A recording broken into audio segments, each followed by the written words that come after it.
Hello, folks. Part-time chess YouTuber T. Blake Brady here, and I just wanted to show you a quick line and something I've learned about using my favorite system, the Vienna, and what it can do for you.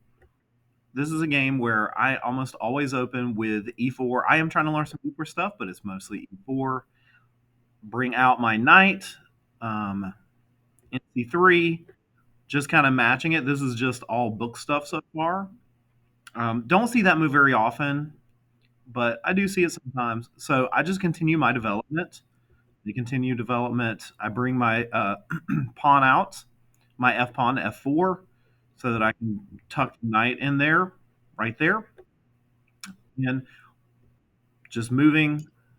One thing that I have learned is that with this pawn, eventually you want them to take it, but I've found the more that I play this position that they just never take it. And so it just kind of languishes there. So what I have begun to do is move the pawn forward to stop attacks on my king side like that. And normally it doesn't yield great results, but what I see is that in this instance, it absolutely just kills my opponent because without noticing, this person has just trapped their queen.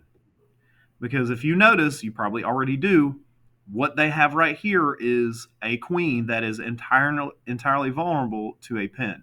And so my next move, obviously, is right there. And I would like to see where this would have gone, but my opponent immediately absconded and resigned.